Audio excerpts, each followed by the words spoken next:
Hello, I'm Doug Muzzio. This is City Talk. That's right, talk. New York City talk. You know, the lingo, the accent, the style, the patois. Otherwise, forget about it.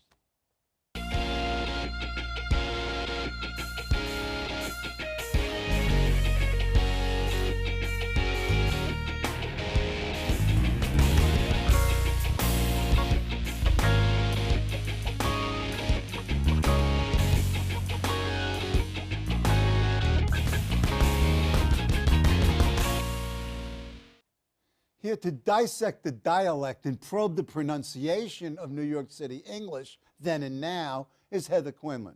She's the writer, director, producer of If These Knishes Could Talk, the story of the New York accent. The documentary, available on Amazon, has been widely commented on in the various accents and has won the soon-to-be prestigious Red Hook Film Festival's Best Picture Award, and for Ms. Quinlan, Best Director. She has recently produced the short film Spoke, a short film about New York City bikes. Welcome, Heather. Thank you very much. I always wanted to talk about the talk, so thank you. Why the fascination with the New York City accent? Why everybody? Well, there's a lot of romanticism behind it, you know, tough guys and everything from Serpico to The Sopranos to Jimmy Cagney. And so it's an accent that I think is very recognizable. Certainly people who even travel out of this country. I have someone in the film talking about how she was in Istanbul and someone heard her talking and started talking to her about their cousin in Bay Ridge and stuff. People love it. I've been in Quebec, Paris, and they stopped me too. There is definitely kind of this fantasy thing, and I mean, when I would go abroad and people would ask me if I knew mobsters, and I'd say yes. Because you did. Because I did. Nice. Yes. Nice. So you're a stereotype. Pretty much. How do you come to do a film on the accent?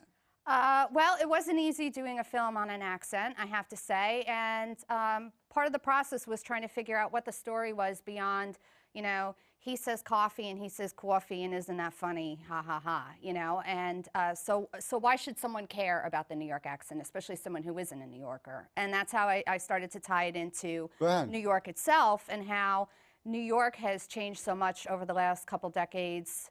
A lot for the good, a lot maybe not so for the good, and how that affects the accent now and in the future. Clearly from the documentary and other stuff that I've read, you know, just to prepare for this, that there is sort of an evolution of this New York accent.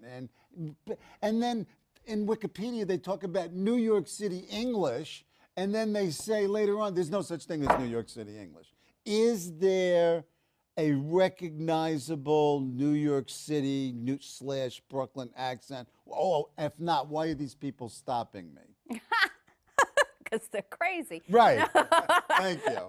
It's not you, it's them. No, I think yes, there is a New York accent, definitely. Where it differs and where I get stopped and challenged on a lot of things is talking about things like a Brooklyn accent or a Bronx accent. That doesn't really exist. It's more an ethnic accent. So it's Italian or it's Irish or it's Jewish, Puerto Rican, African American. Right. Right. So, you know, an Italian, say, or someone who speaks with an Italian New York accent from the Bronx is going to sound largely the same as someone with an Italian New York accent from Staten Island. Or Brooklyn. Or Brooklyn. I have relatives in all three boroughs, and they fit the description. Yes, yes. If you put them all in a room, people would be hard-pressed to say, you're a Bronx, you're a Brooklyn, you're a Staten Island. Right. You know. Okay. Now, but those of us who grew up in the city in the 50s and 60s, I mean, we were Italian Americans, but we were also Jews. I mean, our language was peppered with, my mother would talk about tuchus and gelt. And I knew more Yiddish than Jews from California. I mean, seriously. I do too. I mean, you know, Bialy. As a matter of fact, part of my deal here is I get Bialys, which I can't get in New Jersey. So there's that element too, but it was basically Irish, Quinlan, you know, and Jews and Italians. But the mix is real different. And I don't hear a particular, I hear New Yorkers with South Asian accents, but I don't hear a New York accent. You mean today? Yeah. I think, well, you know, definitely you don't hear it as much in Manhattan because Manhattan's just become so extremely wealthy that, you know, the accent is really the accent of the working class, the middle class, and they're just non-existent in Manhattan now. And definitely in parts of Brooklyn, certainly where I live in Brooklyn Heights, you will hear it, but it's a lot of it are immigrants from within America, from outside of America. Do people stare at you at Brooklyn Heights? No, not necessarily, but I think maybe my accent isn't as heavy as, say, if you popped Tony Soprano in the middle of Brooklyn Heights, then maybe, yeah, he might get a couple stares or something like that. But I think what happens is, you know, you're going to have to, like you mentioned, Southeast Asian. So I have someone in the film named Ben who grew up in Korea, or he was born in Korea but grew up in Staten Island. So he sounds very Italian, New York. It's unbelievable, and he tells the story about being in the back of the car and having a whole conversation with the driver, and she turns around and she can't believe who it is. Oh my God, where'd you come from? And I'm like, I've been here the whole time. We've been talking to each other. He's like, oh my God, that was you I'm talking to? You sound like you're from Brooklyn. I'm like, no, I'm from Staten Island. Tugged it. I think my voice belies what I look like. Question was always, what are you, Chinese? No, you must be Japanese. And then when you say no, they're like, well, what else is there? You know, growing up, no one knew about Korea. It was kind of, you know, they heard about it on MASH. My neighborhood was Italian, Irish, some German, you know, some German, Eastern European. But, you know, that was the extent of Staten Island back then. There was a girl who was completely infatuated with me. She wanted to date an Asian Guido from Staten Island. So she used to call me the Stasian. Yeah, I don't find the New York accent sexy on a girl. It's really great stuff. So it's more than an accent. It's a style. It's you know, it's the whole 9 yards. No. It is the whole 9 yards, definitely. It's a lot of the accent is sort of that that brashness and that kind of the physicality and all that kind of stuff. And the speed. And the speed, yeah. yes, definitely. I also have the accent in sign language. I show it in that. That was remarkable that the individual talked about that New Yorkers have, you know, edgier sign language. Right, I mean, come on, that's great. Yeah. I mean. So it's not a spoken language, obviously, but it has all the characteristics of a spoken language or a spoken accent in terms of, you know, New Yorkers, deaf New Yorkers sign faster, more cursing, different slang, all that kind of stuff. Yes, true New Yorkers. Yeah, it breaks through all of those barriers. I mean, and to a certain extent, as Pete Hamill says, in the piece, and he said many times, in terms of you can take the, you know, the boy out of Brooklyn, but you can't take the Brooklyn out of the boy in terms of the language and the importance of nostalgia, going back and looking back. Who among the current speakers of the patois in film, speakers, right. My wife makes fun of me because I say sneakers. I mean, that's what you put on your kids, right? I mean, come on, sneakers. You know, forget about it. It's real. It is. I mean, you know, straight is another one. I mean, it's People really, talk straight. and what struck me and must have struck you was there's a real science to this. I mean, they have dictionaries of the New York City speech by these micro-linguists. I mean, talk about all of that stuff. Talk about making the film and what you learned about it. Well, aside from the no Bronx accent or no Brooklyn accent necessarily, and aside from the fact that, you know, your ethnicity, like with Ben, does not determine how you'll sound. It's more like who you grew up around. If you're talking about like the linguistic aspects to it, I definitely learned a lot about that. There's things called an intrusive R, which is if you're saying like, if you drop an R, say like with water, the speaker on some level knows that they dropped the R, and so put it back where it doesn't belong.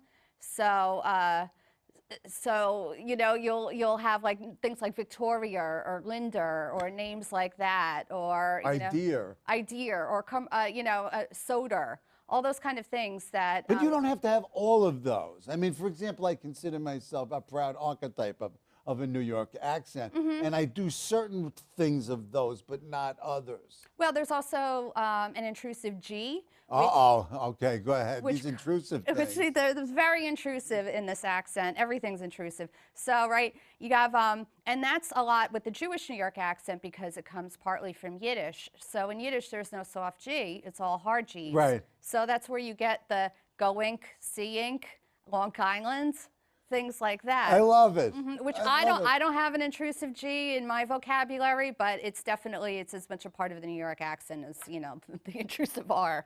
Yeah, but it's also not only the accent, but it's the sentence construction. I mean, again, from Yiddish, you know, where you take statements and make them into questions. Well, again, you know, the syntax is different in Yiddish than in English, or, you know, in Italian, the syntax is the same. So you're not going to have that with Italian. But in Jewish communities, like I'm thinking about in Woody Allen in Manhattan, he's talking about Diane Keaton, right? And he's saying, you know, he couldn't stand her in the beginning, and she pronounces Van Gogh, Van Gogh, and he's like Van Gogh, like an Arab she spoke. Right. So, like an Arab she spoke is very much, you know, indicative of that, or something exactly, like perfect. A genius he isn't.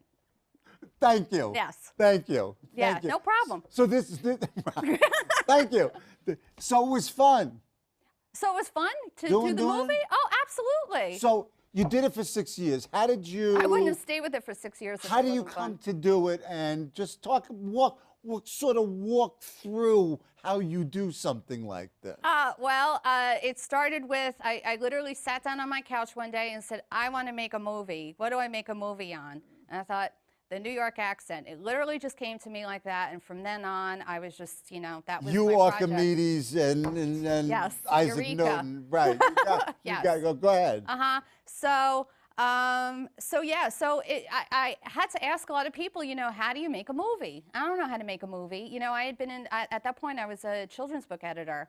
And no one could really tell me, you know, first you do this, then this, and this, and this. I mean, there were little bits and pieces here and there that people told me about, but I really had to learn as I went and kind of pretend I knew what I was doing, even when I didn't, and, you know, fool everyone. And it worked. And I mean, the fortunes of the film kind of rose and fell with my own personal fortunes, because a lot of it was funded by me. I mean, I did Kickstarter and things like that, and did very well on it. I was even made Project of the Day. Hey, come on. Yeah, which... I mean, and to win the Red Hook Award. Well, you know, that's just great. I mean, this is this. Exactly. So I really, you know... I had to fund a lot of it, but you know, when there were times that I was on unemployment, say, for instance, I try as best I can always to try and turn a negative into a positive. So in things like that, it's like, well, I can't hire someone to shoot. I got to learn how to shoot on my own. So a lot of Knishes ended up being shot by me. And okay, well, how did you get to the title? If These Knishes Could Talk, again, it just. I think around that time, HBO had a series or something, or a special called If These Walls Could Talk. Yes. About a women something inhabiting a house over several decades. And I just didn't like it at all. I don't know, I didn't like that title, so I was just like, if these Knishes could talk. And Knishes are very important to me personally. I remember my first Knish. And I remember them fondly, but not my first. My first. Your first Knish. You always remember your first. Right, but your first Knish, you remember? Go ahead. Well, there are certain foods that I really love. I remember my first stuffed shell dinner, and I remember my first Knish, and I was probably about the same age. I think I was about 5 years old. I was at the Staten Island Zoo with my dad. Staten Island Zoo, by the way, great zoo if you ever want to go. Yes.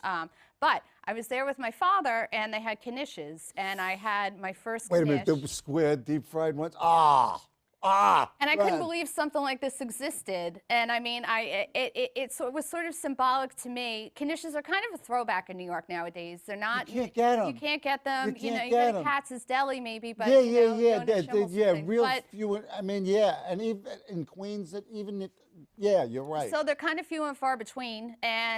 But, you know, for me personally, so I'm Irish, my dad was Irish, I was in Staten Island, which is heavily Italian, and knishes are a Jewish food. So it seemed to, you know, symbolize all those things. Right. I mean, we used to do the bakery tour, the German bakery, the Italian bakery, and then the Jewish bakery. So you'd come back with the onion rolls and the bialys, the seeded Italian bread, and then the crumb cake. I mean, you grew up like that. So you start doing this. Right. And who do you start with? Actually, my very first interview was Pete Hamill. Really? Yes. So you interviewed Pete Hamill on what? Well, he ended up being kind of Mr. Nostalgia. Every group comes along and adds something to the thing, to the basic alloy that makes it stronger.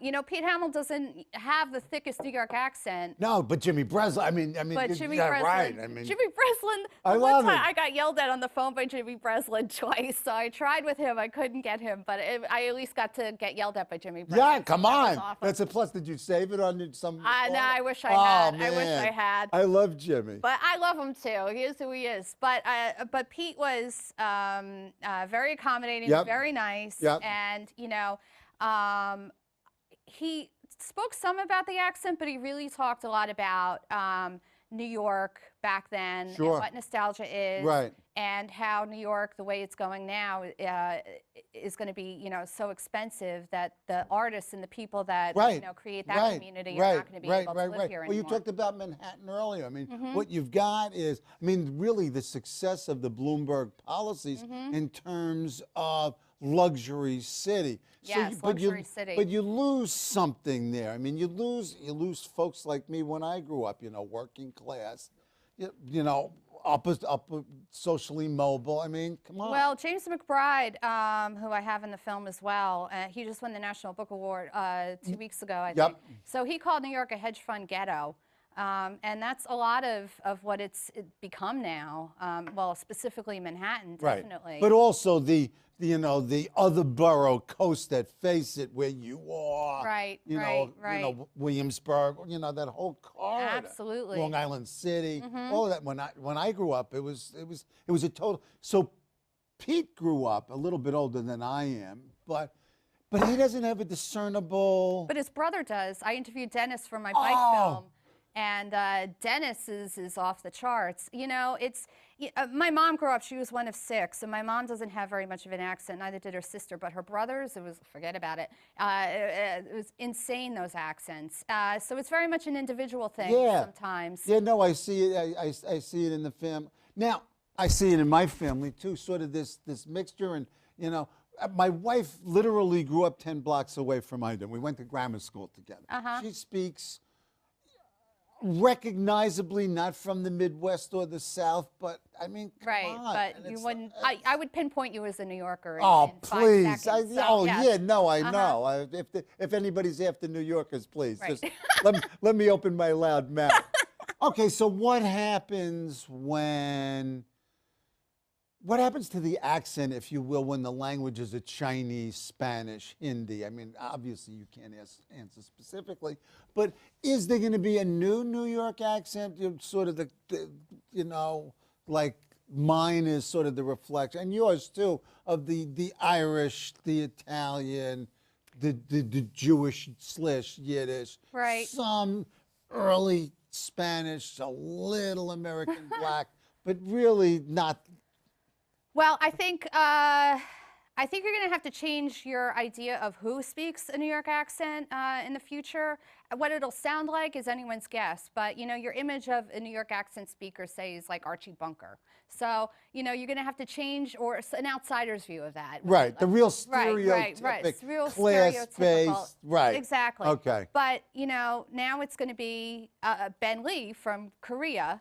You know, and it's going to, I have someone in the film, her name is Aisha. She's from Bangladesh, but she grew up mostly in the Bronx. Excellent. So yeah, again. And she's a very interesting character in that, you know, I didn't get into all this in the film, but she's Muslim. She works for an Israeli magazine. Her name is Aisha, so when they hear her name, people think she's African American. Right. But she's from Bangladesh and sounds Puerto Rican. Perfect. It's a wonderful world. I Yes. mean, seriously. I mean, there absolutely is. One of the things that you note, or one of your discussants, I love the three guys from the Lower East Side talking about Marty Scorsese. Right. Man, I know those people. They're my relatives. What were they like? Oh, so wonderful. I just had the best time with them, and I've actually stayed friends with Dominic. It was the one with the Yes, spectacles. yes, the real yes. boisterous one. Yes.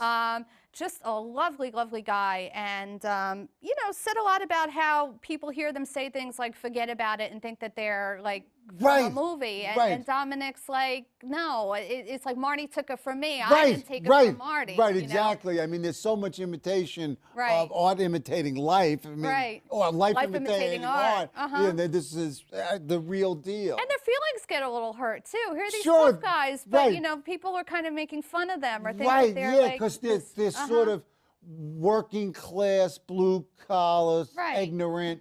And Right. one of the things also is that they feel underestimated, that there's this sort of bias in some ways. You know, even though one of the pieces I read called "The Accent an Aphrodisiac," I don't know, I don't quite understand it, but Well, I did ask people in the film. I didn't put this in the film, but do you think the New York accent is sexy? And almost, I think 100% on men, yes. On women, no. oh man, that's good. Yeah, men preferred Southern accents on women, kind of like The drawly, yeah, the sweet. Blanche Dubois kind of thing. Right, yeah, the Stepford Wives, even though it's yeah, Connecticut, right, yeah. That's fine, but yeah, but it's kind of an aggressive accent. You know, it's more a masculine accent, I think. So Right, and it's also, as you said earlier, it's more physical. yes, I mean, you know, definitely. it's the gesticulation. It's I the mean, big and it's personality. not right. It is. I mean, I'm Italian. I talk with my hands, please. I mean, I would you talk with can't my stop- hands more, but I lost one of my nails. So yeah, you got to put it on. I understand. It's really So I sick have that I two should. hands. I really should understand that. But it's not only. I mean, I did work with the police department. The Fukinese are. They're gesticulating, they're screaming, they're yelling. You think it's like the end of the world, and they're talking about a soccer match. You Right, know, it's exactly. Like, you know, so you have all the. It's the delivery. But you know what I like about it too? You know, you always know where you stand with someone. Like I don't like people when I can't read someone. It makes me uncomfortable. I would rather know that someone is angry with me or doesn't like me. Yeah. Blah blah blah blah yeah, blah. yeah, and yeah, then, you yeah. know, Beat you a couple of times. That's That's all right. fine. But- I mean, that's part of the charm. But yeah, that is the cursing and all those things are part Oh, of it. yeah, I know. It's all part of it. Oh, You got to please. take the whole no, package. I mean, my close friends remark that, you know, they've seen me on TV all these times and I've never sworn. And in their press, yeah, I think you can turn it on and off to a Yeah. certain extent. And it's just, And it's it a different doesn't Kelso mean, milieu. yeah, Right. it doesn't mean what it is. Right. I mean, it's just sort of for enhancement's sake, I guess. That's right. It's just, you know, it's part of this theatricality of it. Indeed. I don't know where I go from there. What do you do next? What are you working on? Well, I am doing several New York films right now. Doing one on sports and one on the pet peeves of New Yorkers, Oh, man. of which I'm sure there will be many. Excuse me. Can I volunteer for both? All right, you're I'm in. in. Oh, no, I got pet peeves. You want me to start now? Okay, I'm Pet sorry. peeves, I got millions of them. Oh, yes. yeah, yourself.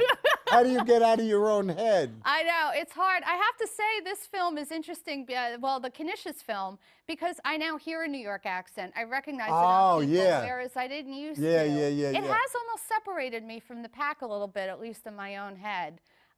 Isn't it wonderful that you can look at the world through that particular Yeah, lens? It yeah. really is. Because New Yorkers are the best. They really are. Absolutely. But urban types are very similar to one another. You know, I noticed it jaywalking. New Yorkers, it's like they're crazy. So it's not only their speech, it's the whole thing. Yes, yes. So what else? Quick. What else am I working on? And so I have the New York films, and those are going to be the biggest ones. And then I'm promoting Knishes more. It's on Amazon. It will be on Netflix and iTunes early next year. Also, look out for Spoke, the bike film. Okay. I'll have that out, and yeah, maybe I'll come back to tell you what I'm up to next pretty soon. Excellent. Very good. Thanks to Heather Quinlan for setting us straight about the whys and wherefores of the New York patois that we all love. Join us next week here on CUNY TV. Excellent.